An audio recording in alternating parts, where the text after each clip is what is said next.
हर हर महादेव। भगवान शिव के भक्तों को एक बार रुद्राष्टकम का अर्थ जरूर समझना चाहिए।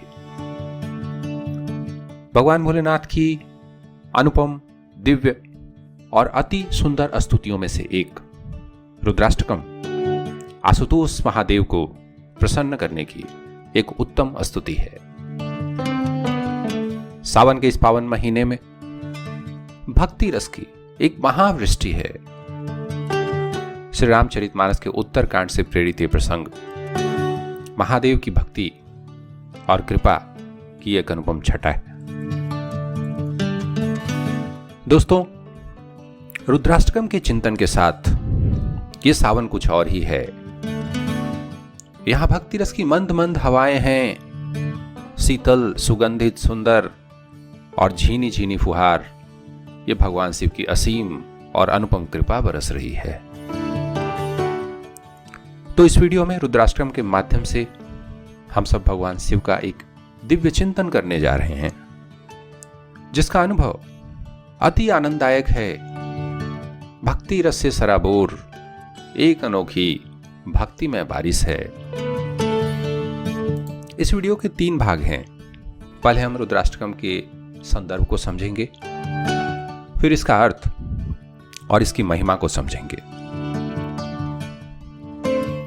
एक बहुत पुरानी कथा है।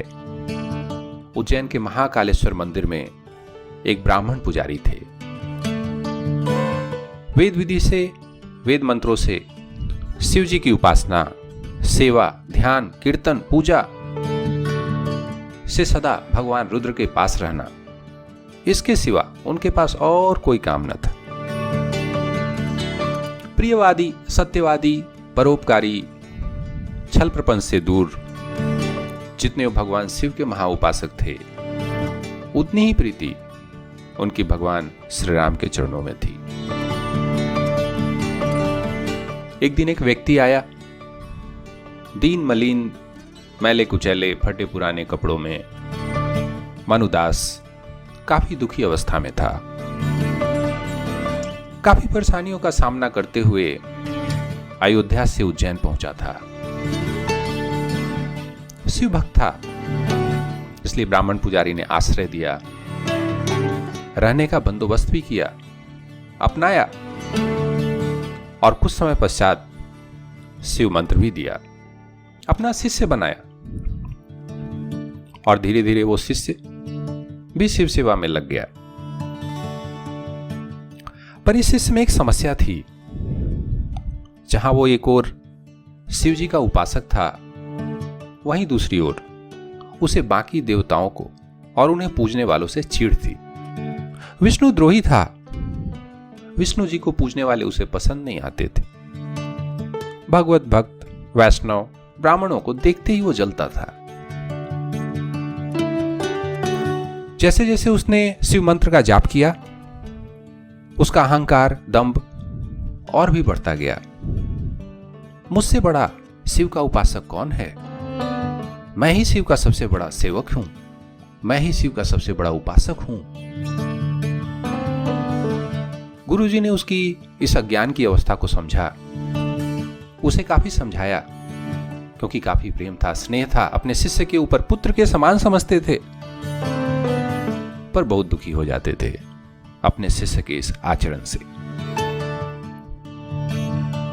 उन्होंने अपना प्रयास जारी रखा, हिम्मत नहीं हारा। रोज धर्म, कर्तव्य, नीति के मार्ग से समझाते थे, पर शिष्य में पात्रता नहीं थी, समझने की क्षमता नहीं थी। एक बार की बात है, गुरुजी ने अपने शिष्य को बुलाया और एक बार और प्रयास किया, फिर से समझाने की कोशिश की। कहा कि देखो पुत्र, शिव जी की भक्ति का फल यही है कि श्री राम जी के चरणों में भक्ति अविचल हो। शिव सेवा कर फल सुत सोई, अविरल भगति राम पद होई। भगवान शिव के हृदय में भगवान राम हैं और भगवान राम के हृदय में भगवान शिव हैं। भक्ति की ऊंचाई तो यही है।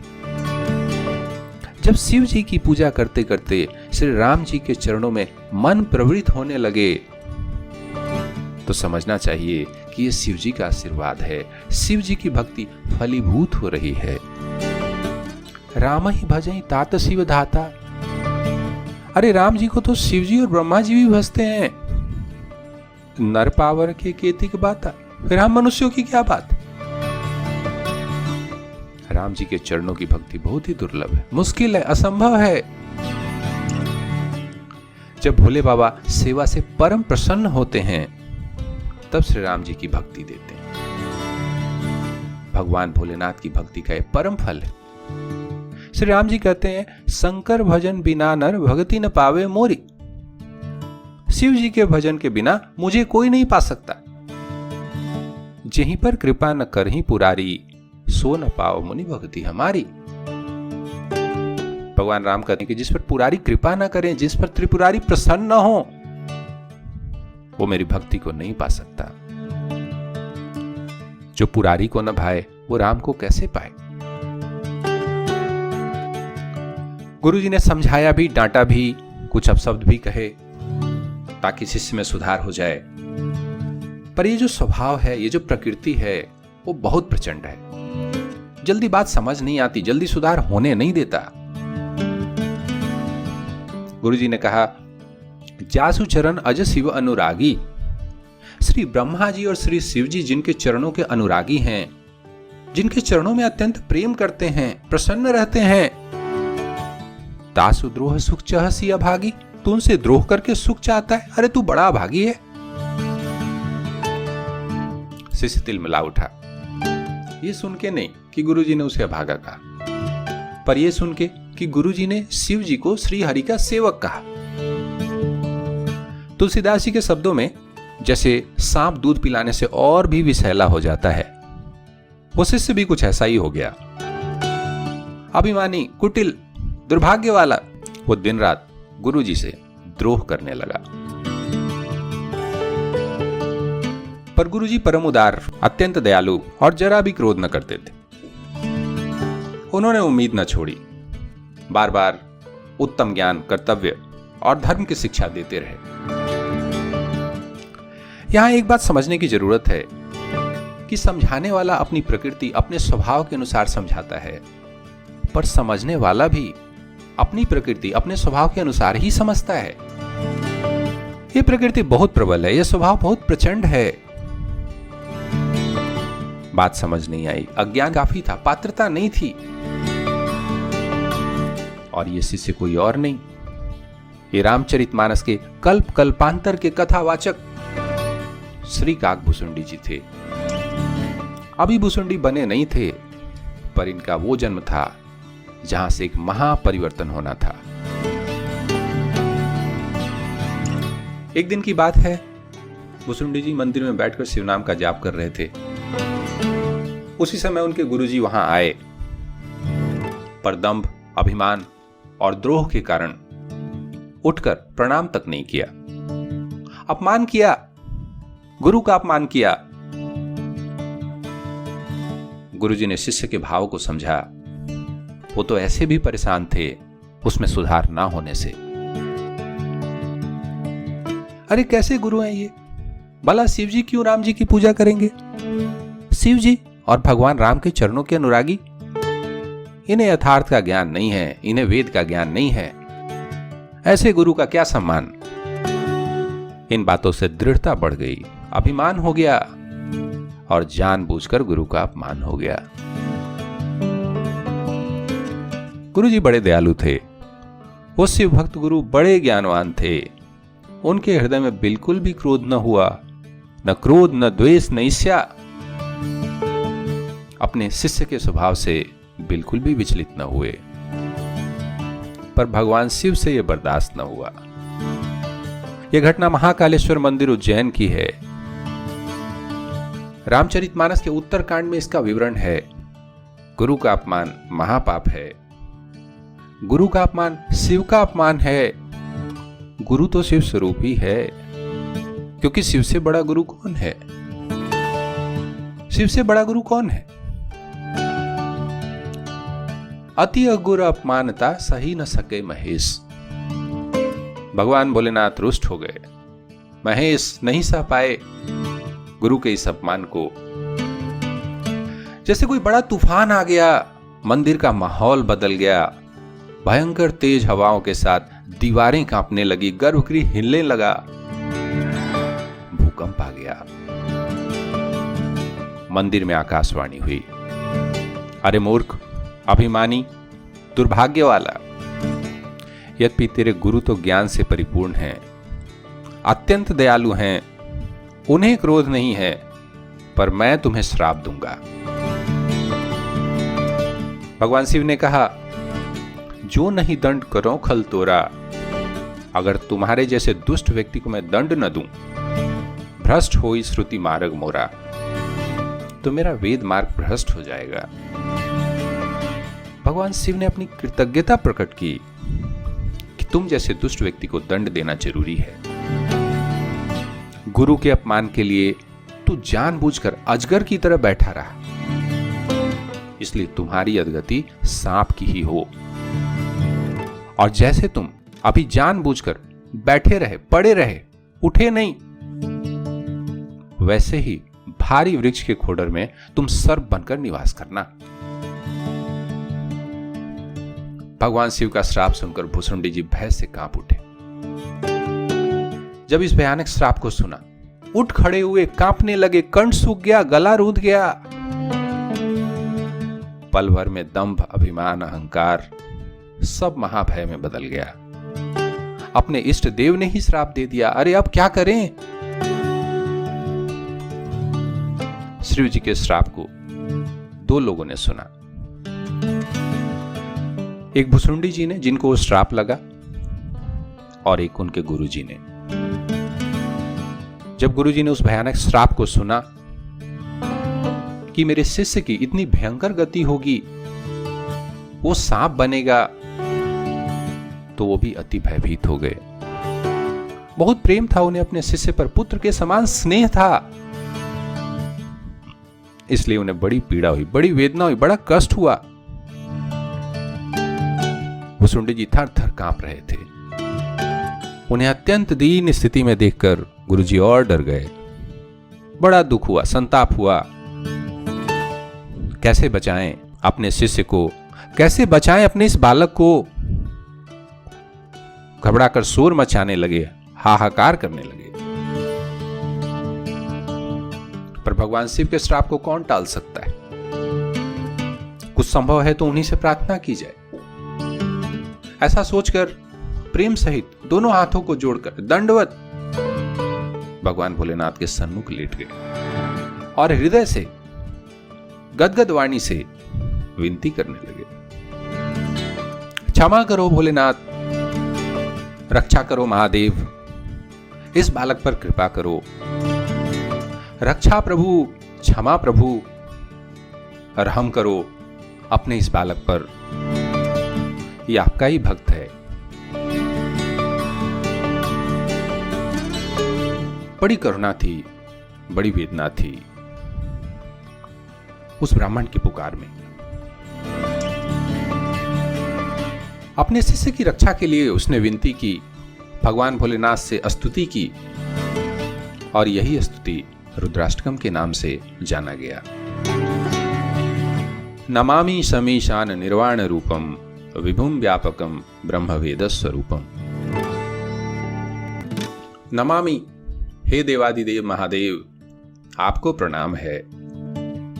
समीशान, ईशान कोण के स्वामी, सर्व संपदा के स्वामी, जिनकी सत्ता से सबकी सत्ता है।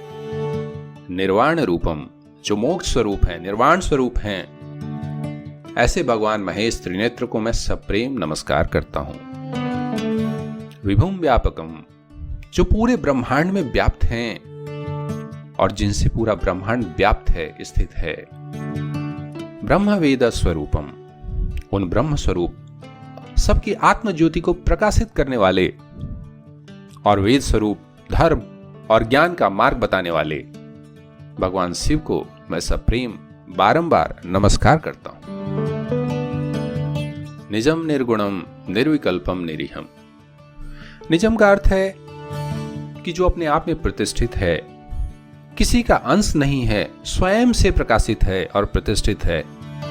निजम, और निर्गुणम जो सभी गुणों से परे, सात्विक, राजसिक, तामसिक, ये 3 गुण प्रकृति में व्याप्त हैं, पर शंभो इन सबसे परे हैं। निर्गुणम, निर्विकल्पम, जिनका कोई विकल्प नहीं, कोई पर्याय नहीं, वो निर्विकल्प है। इसलिए भगवान सदाशिव, महेश्वर, सर्वेश्वर को निर्विकल्प कहा गया। निरीहम यानी निष्क्रिय, ब्रह्मांड सक्रिय, और इस ब्रह्मांड की सक्रियता के पीछे जो ब्रह्म शक्ति है वो एक महापावर। ब्रह्म तो सक्रिय पर उसका भाव निष्क्रिय, दिखता नहीं। यही अभिप्राय है निरीहम का, निष्क्रियता का। जैसे पावर दिखता नहीं, इलेक्ट्रिसिटी दिखती नहीं, पर अवेलेबल है बल्ब में, फैन में, एयर कंडीशनर में, यानी कि उसका भाव तो निष्क्रिय है पर वो सक्रिय है। यह अभिप्राय है निरीहम का। चिदाकाशम आकाश वासम भजे हम। वेदों के अनुसार आकाश 3 प्रकार का कहा गया, भूताकाश, चित्ताकाश और चिदाकाश। जो सभी प्राणियों को अपने ऊपर आसमान दिखता है वो है भूताकाश। जो सभी प्राणियों को अपने देखने की क्षमता के अनुसार ऊपर दिखता है, और इससे भी ऊपर है चित्ताकाश। देख नहीं सकते पर कल्पना कर सकते हैं, मन की क्षमता के अनुसार, अपने चित्त की क्षमता के अनुसार जो आकाश की हम कल्पना कर सकते हैं वो है चित्ताकाश। और जो इससे भी ऊपर है, दृष्टि, मन से परे ब्रह्मांड का आकाश, वो है चिदाकाश। चिदाकाशम आकाश वासम भजे हम। भोलेनाथ, वो सबसे सूक्ष्म आकाश, चिदाकाश का निवास स्थान आप ही हैं। ध्यान दीजिएगा, ये नहीं कहा कि आप आसमान में बसते हैं, पर यह कहा कि जो सर्वोपरि आकाश है, चिदाकाश, उसका निवास स्थान आप हैं और वो आप में बसता है। आकाश वासम। ऐसे सर्वव्यापी, सर्वेश्वर, महेश्वर भोलेनाथ को मैं हृदय से भजता हूं। भजे हम। निराकार ओंकार मूलम तुरीयम। निराकार जो ब्रह्म आकाश, चिदाकाश का आश्रय है, उसके आकार का चिंतन कैसे किया जाए? इसलिए भगवान शिव को निराकार कहा गया। ओंकार मूलम तुरीयम। हे प्रभु, आप ओंकार के मूल हैं। तुरीयम, तीनों अवस्थाओं, जागृत, स्वप्न, सुषुप्ति, सबसे परे। गिरा ज्ञान गोतीत, जहां तक हमारी वाणी और ज्ञान पहुंच सकती है प्रभु, आप उन सबसे परे हैं। इंद्रिया, मन, वाणी सबसे परे। मीसम गिरीसम। हे महादेव, आप ही ईश हैं, आप ही गिरीश हैं। करालम महाकाल कालम कृपालम। करालम का अभिप्राय है विकराल, भयंकर, प्रचंड, महाउग्र रूप। महाकाल कालम, जो महाकाल के भी काल, जिनसे काल भी डरता है, कांपता है। कृपालम, पर हे आशुतोष, आप कृपाल हैं, कृपा के सागर हैं। ऑर्डर दानी बाबा भोलेनाथ कृपालु हैं। इस छंद में गौर कीजिएगा, करालम और कृपालम दोनों ही विरोधाभासी शब्द हैं। अब करालम है, भयंकर है, प्रचंड है, तो उनके पास कोई कैसे जाए? जिनसे काल भी डरता है वहां इंसान की क्या हिम्मत। इसलिए कृपालम, ऑर्डर दानी, क्षण में प्रसन्न होने वाले भोलेनाथ, आप भक्तों के लिए कृपालु हैं। गुणागार, गुणों के भंडार। संसार पारम, संसार से परे, प्रकृति मंडल से परे। और इसका एक अर्थ यह भी निकलता है कि जो संसार सागर से पार उतारने वाले। संसार पारम, संसार सारम और संसार पारम। हे कैलाशपति, न तो हम, मैं आपको प्रणाम करता हूं। तुषाराद्रि संकाश गौरम गंभीरम। तुषाराद्रि का मतलब है हिमालय पर्वत के समान। गौरम, जो गौर वर्ण है। गंभीरम, जो गंभीर है। और ये बात स्पष्ट दिखती है कैलाश पर्वत के रूप में। सुंदर, दिव्य, विशाल। जो लोग परिक्रमा करते हैं, 50 किलोमीटर से ज्यादा की परिक्रमा करते हैं, इतना बड़ा है कैलाश पर्वत, तो इसमें भगवान भोलेनाथ का प्रत्यक्ष रूप से तुषार रूप देखने को मिलता है। और जो बर्फ के समान सुंदर सी छटा है वो गौर स्वरूप को प्रदर्शित करता है। बड़े विशालकाय हैं, इसलिए गंभीर हैं देवाधिदेव महादेव। मनोभूत कोटि प्रभाश्री शरीरम, कोटि यानी करोड़ों, और मनोभूत से कामदेव को दर्शाया गया। प्रभाश्री शरीरम, जिनके शरीर में करोड़ों कामदेव की शोभा है, छटा है, कांति है। स्फुरन मौली कल्लोलिनी चारु गंगा, स्फुरन मौली, स्फुरन का मतलब है चमक, चमकता हुआ, और मौली यानी जटा, जूट जटाएं, जटाधारी शिव जी की सुंदर चमकती जटाओं में। स्फुरन्मौली का मतलब है कि जटाधारी शिव जी की सुंदर चमकती जटाओं में कल्लोलिनी चारु गंगा, तरंगों में लहराती हुई गंगा जी विराजमान है। कल्लोलिनी का अभिप्राय है लहराती हुई, और चारु गंगा यानी सुंदर गंगा जी। गंगाधरम लसद्भाल बालेंदु, और वहां उस सुंदर दिव्य ललाट पर जटाओं में दाहिनी तरफ चंद्रमा बाल रूप में विराजमान है। ये द्वितीया का चांद है, इसलिए बाल रूप में है चंद्रमा।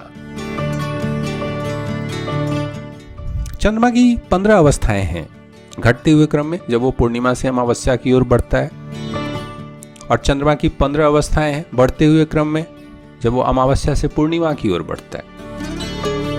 इस क्रम में जो दूसरे दिन का चांद है वो चंद्रमा का बालेंदु स्वरूप है, बाल स्वरूप है, बालक स्वरूप है,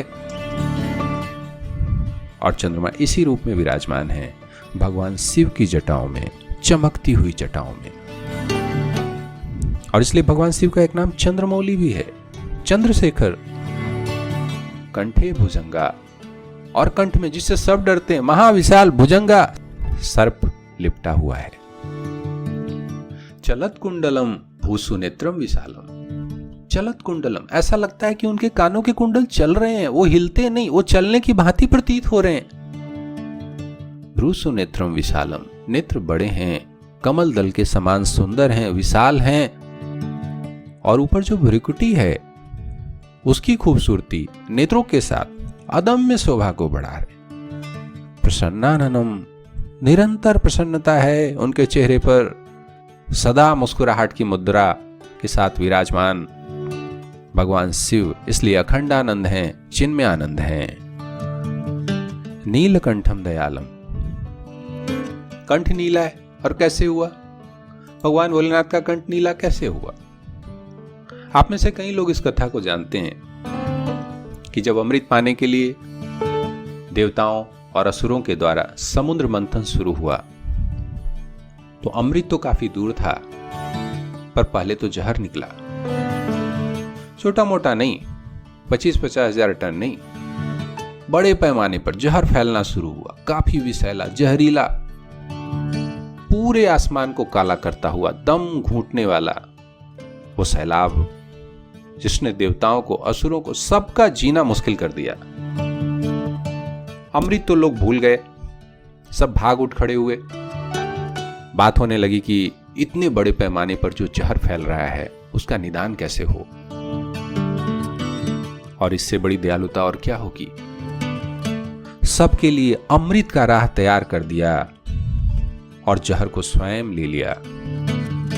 और सबसे मजे की बात है, जहर को अंदर पेट तक नहीं पहुंचने दिया, गले में ही रोक दिया।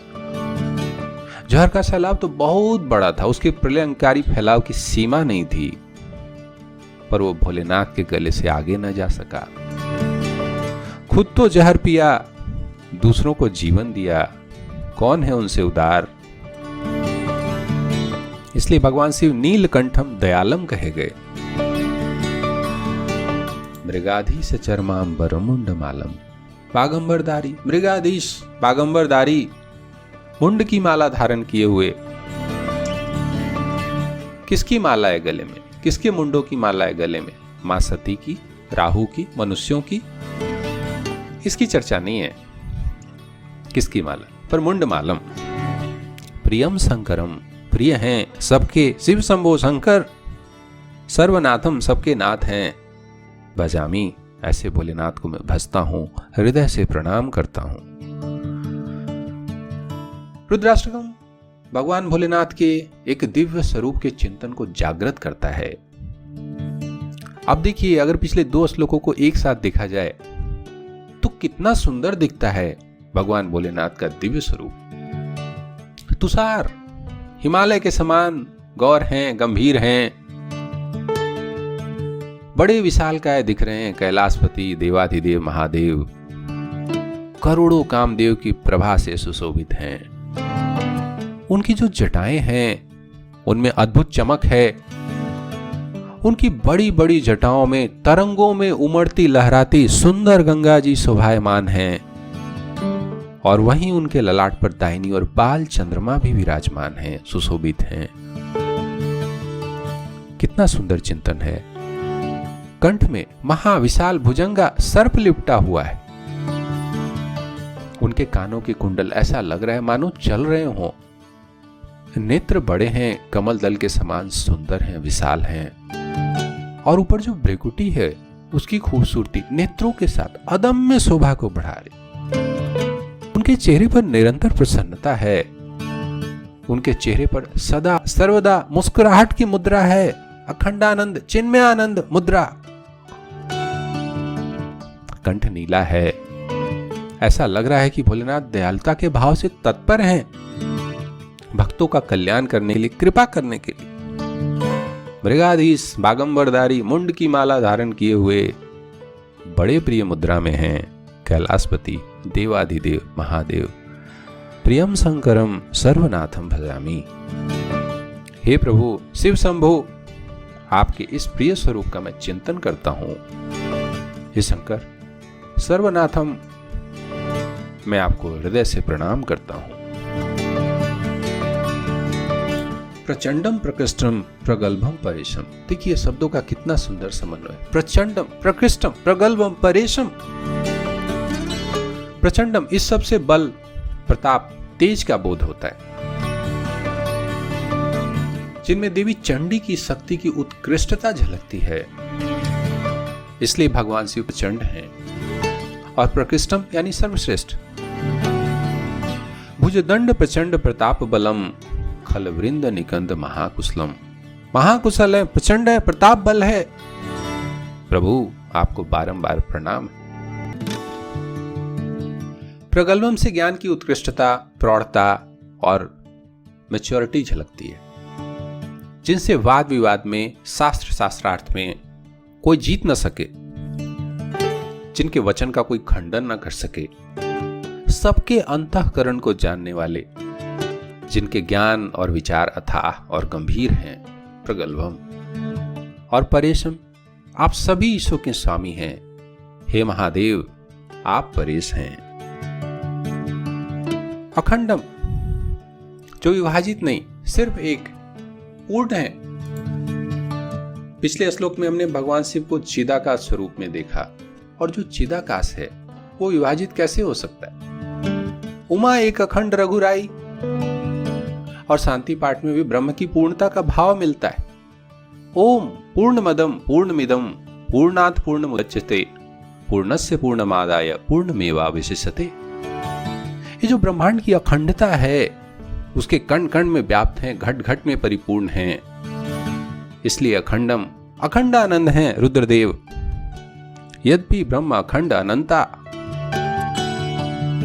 और अजम का अभिप्राय है अजन्मा। भगवान शिव के जन्म की कोई चर्चा नहीं है वेदों में, पुराणों में।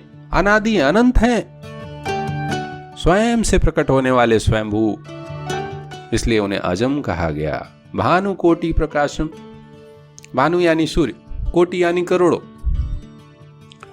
जिनकी प्रतिभा, जिनका तेज, जिनका प्रकाश करोड़ों सूर्य के समान चमक रहा हो।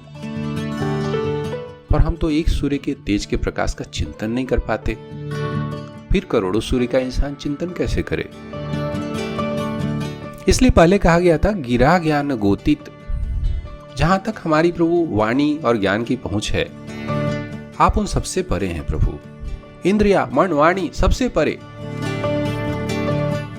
भानुकोटि प्रकाशम का एक और चिंतन यह है कि जो इंसान का मानस पटल है, मन बुद्धि, वहां ज्ञान का जबरदस्त विस्तार है। लोभ, मोह, क्रोध, अहंकार सब प्रचंड रूप से मौजूद हैं। यहां ज्ञान का दीपक तो है, ज्ञान का सूर्य भी है, पर वो बार बार बुझता रहता है।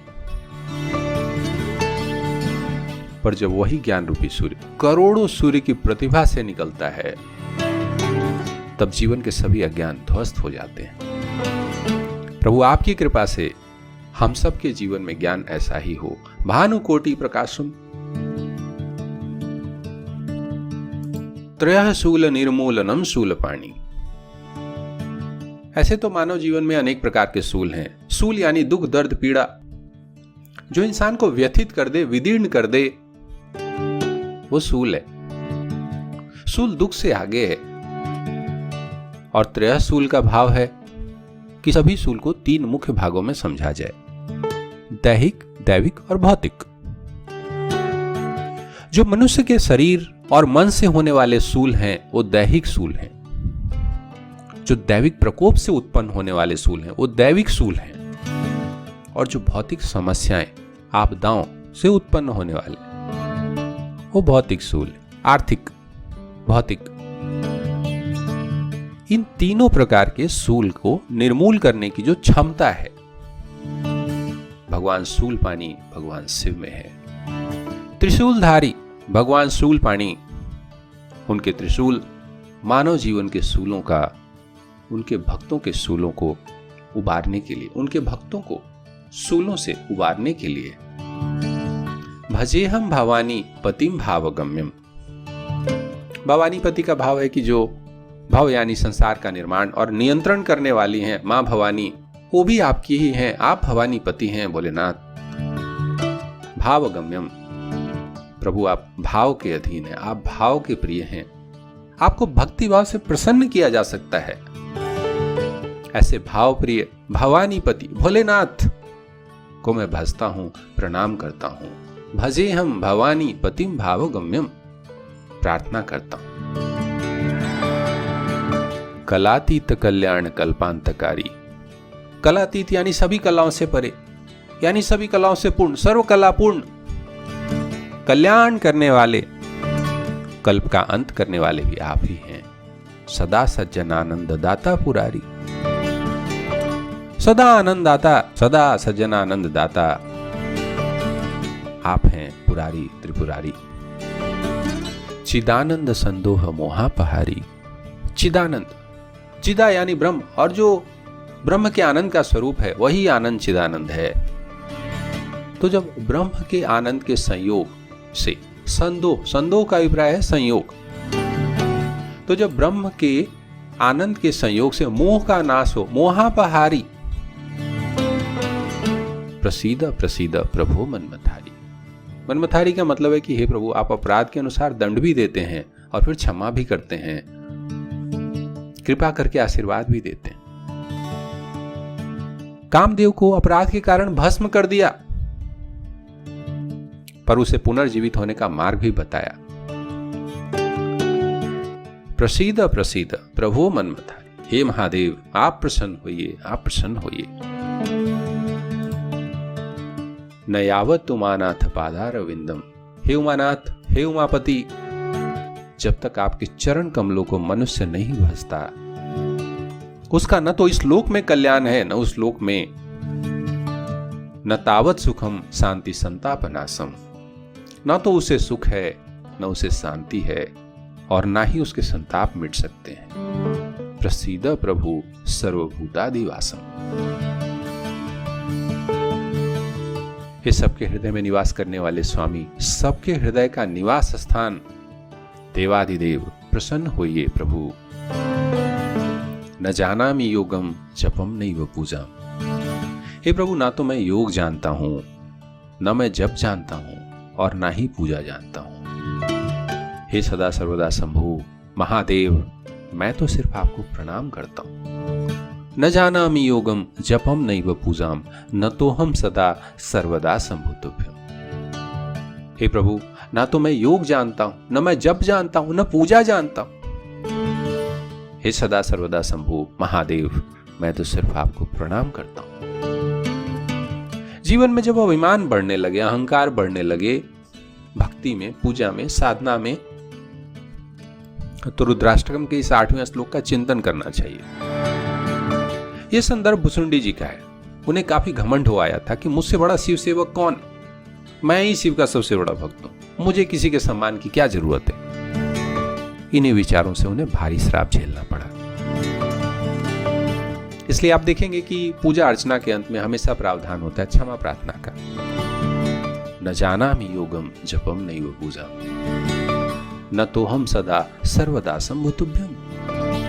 मुझे नहीं पता प्रभु योग क्या है, मुझे नहीं पता प्रभु आपका जप कैसे हो, आपकी पूजा कैसे करूं, मुझे नहीं पता प्रभु क्षमा कीजिए।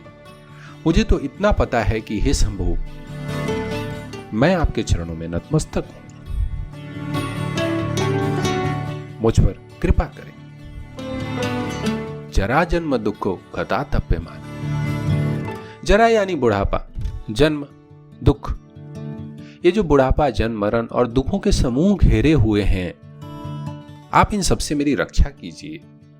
प्रभु पाहि आपन नमामि शंभो। हे प्रभु, हे शंभो, मैं आपको नमस्कार करता हूं। रुद्राष्टकम इदं प्रोक्तम विप्रेण हर्तोसे, ये पठन्ति नरा भक्ता तेषां शंभु प्रसीदति। रुद्र भगवान का ये अष्टक ब्राह्मण द्वारा श्रीहर भगवान महादेव की प्रसन्नता के लिए गाया गया। जो कोई मनुष्य इसका भक्ति पूर्वक पाठ करते हैं, तेषां शंभु प्रसीदति, भगवान शिव उन पर प्रसन्न होते हैं।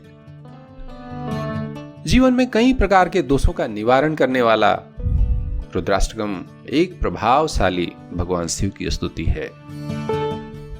भगवान शिव के भक्तों को इसका नित्य स्मरण करना चाहिए। प्रार्थना सुनकर, विनती सुनकर सर्वज्ञ शिव जी प्रसन्न हुए और मंदिर में पुनः आकाशवाणी हुई, वर मांगो, मैं तुम्हारी भक्ति से प्रसन्न हूं।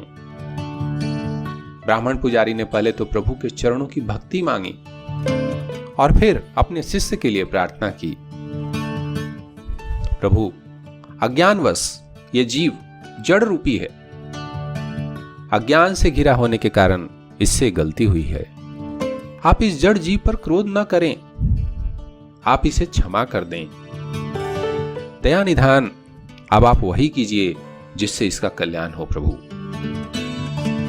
भगवान शिव ने कहा कि ऐसे तो इसने घोर पाप किया है और मैंने भी इसे क्रोधवश श्राप दिया, पर मैं तुम्हारी साधुता देखकर इस पर कृपा करूंगा। हे ब्राह्मण, जो क्षमाशील हैं, जो परोपकारी हैं, वो मुझे श्री राम के समान प्रिय हैं, इसलिए मैं तुम पर प्रसन्न हूं। देखो, यह 1000 जन्म तो जरूर लेगा, पर जो जन्म और मरण का असह दुख है, महादुख है, वो इसे नहीं होगा। किसी भी जन्म में इसे पूर्व जन्म का ज्ञान नहीं मिटेगा, इसे सभी जन्मों की स्मृति बनी रहेगी।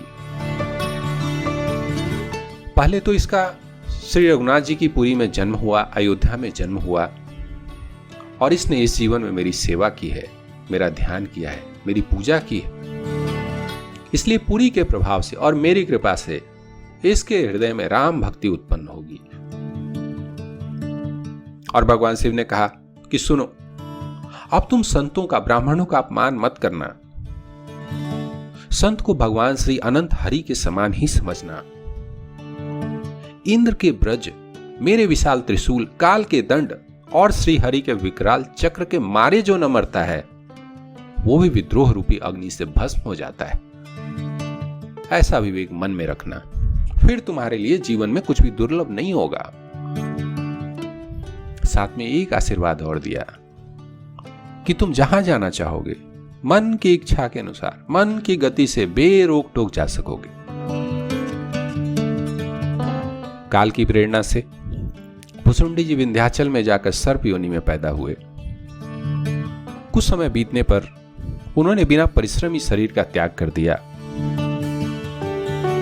भगवान शिव की कृपा से भुसुंडी जी ने 1000 जन्म और मृत्यु के बंधन को बिना दुख और कलेश के ही पार कर लिया। पशु, पक्षी, देवता, मनुष्य जो भी रूप धारण करते, भगवान श्री राम का भजन करते रहते, भगवान श्री राम का भजन जारी रखा। पर उन्हें अपने गुरु का स्मरण हमेशा आता था। एक सूल मोहि बिसर न काऊ, गुरु कर कोमल सील सुभाव।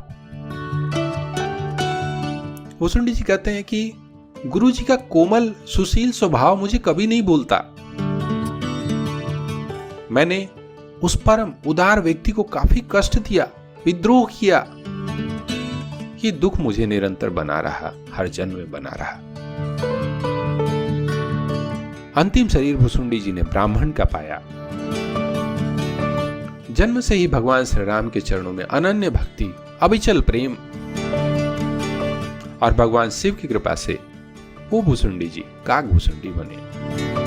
कल्प कल्पांतर के रामचरितमानस के कथावाचक, हर कल्प में श्री राम और श्री हरि की बाल लीलाओं का आनंद उठाने का जिनको सौभाग्य प्राप्त है, वो महान काग भुसुंडी जी अमर हैं।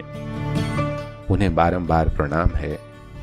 ये भगवान भोलेनाथ का ही आशीर्वाद है। हम सब अपने जीवन में कहीं ना कहीं गुरु के स्वरूप को प्रदर्शित करते हैं। घर में, व्यवसाय में, ऑफिस में, समाज में, जहां भी हम जुड़े हैं, गुरु का स्वरूप सामने आता है मार्गदर्शक के रूप में। और इसमें जो त्रुटियां हैं, इसमें जो दोष हैं, जो गुरु दोष है, रुद्राष्टकम उनका निवारण करता है। और भी न जाने कितने जीवन के पाप, दोषों, दुखों से बचाने वाला है रुद्राष्टकम। त्रयः शूल निर्मूलनम शूलपाणि, जीवन के अनगिनत दुखों का, शूलों का निवारण करने वाला है रुद्राष्टकम। ये है इसका महात्मा।